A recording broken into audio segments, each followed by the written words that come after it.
It's 2026, mobile hardware has continued its insane upward trajectory. We have chips now that make computers from just 3 years ago look like calculators. So why on earth am I sitting here running my hands over a laptop that was released way back in 2021? This is the Lenovo ThinkPad Gen 4, but it's not just any P1. Under the hood, this refurbished unit is packing an Intel Xeon processor and a massive 64GB of RAM. I bought this on eBay a month ago for €900 plus 30 for shipping from Germany up here to Denmark. It's nearly €1,000 investment in a 5 years old piece of hardware. The question for today's video is simple, but the answer is complicated. In a landscape of 2026 technology, is a maxed out workstation from the past still worth that kind of money? And more importantly, can it handle my daily video editing workflow without breaking a sweat? Let's find out. To understand why I bought this P1, you have to understand what it replaced. For many years, my daily driver was an absolute tank, the ThinkPad W530. That machine was legendary. It had 32 gigs of RAM and an incredible keyboard. It was my workhorse. But recently, time finally caught up with it.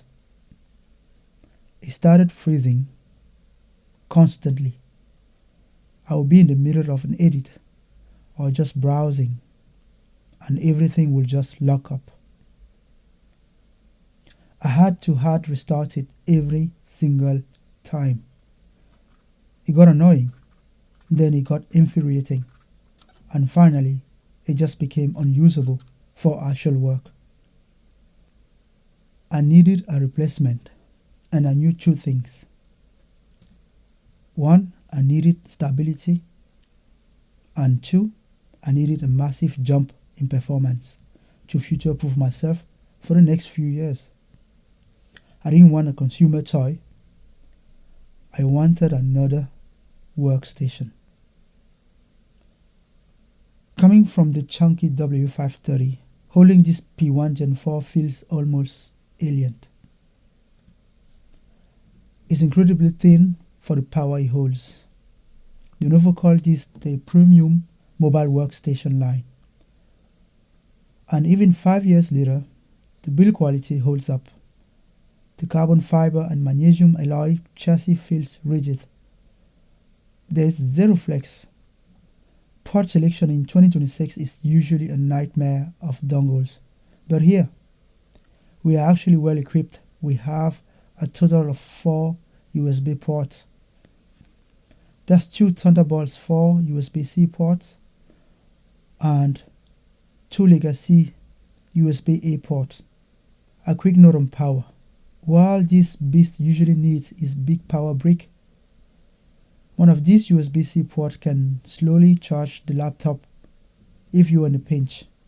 We also have HDMI 2 and, thank goodness, a full-size SD card reader. As an editor, not having to carry a separate card reader is a small victory every single day.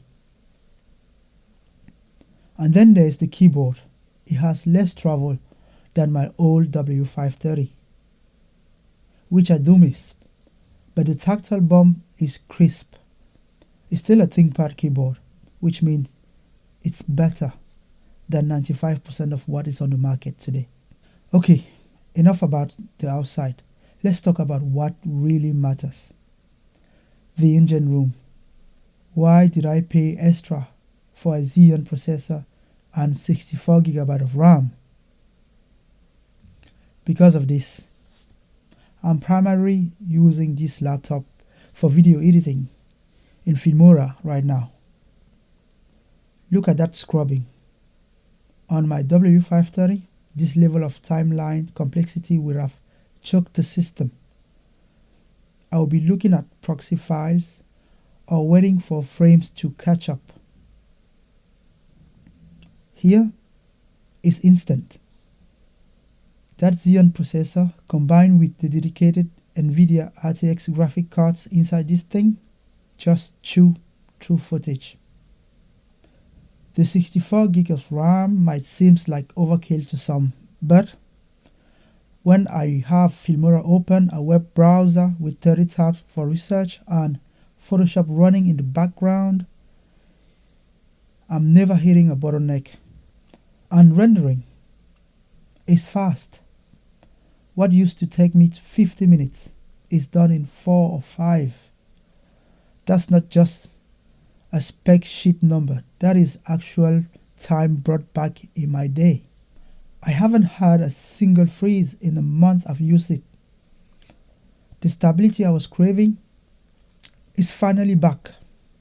So the hardware is a dream and the performance is incredible. But we have to address the elephant in the room. The new laptop has Windows 11. I haven't used Windows since 2010.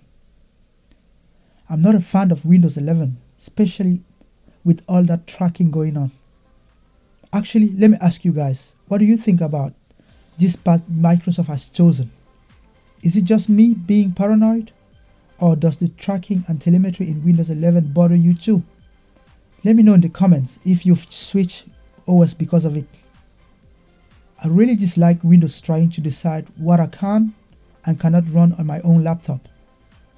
And the stories about updates deleting partitions really worries me.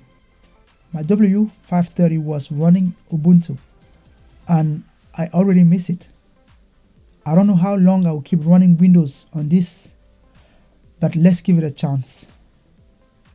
I'm primarily using this for editing with Filmora. It's fast, no freezing, and rendering is really fast.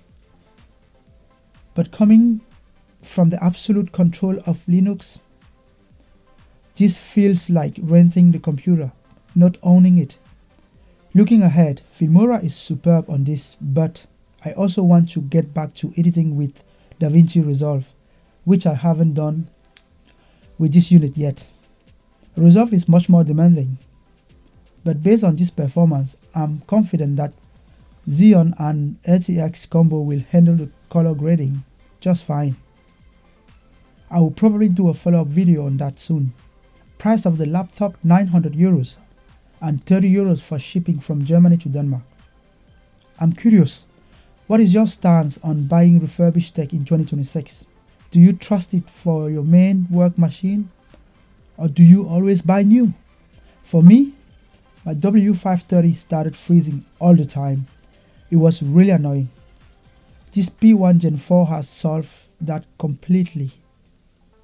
If you need that raw, reliable horsepower and that ThinkPad build quality, and you don't have $4,000 to drop on a Gen 7 or Gen 8, yes, this is still a beast. You can probably find this laptop on any website where they sell refurbished computers. I've linked some useful links below if you want to check it out.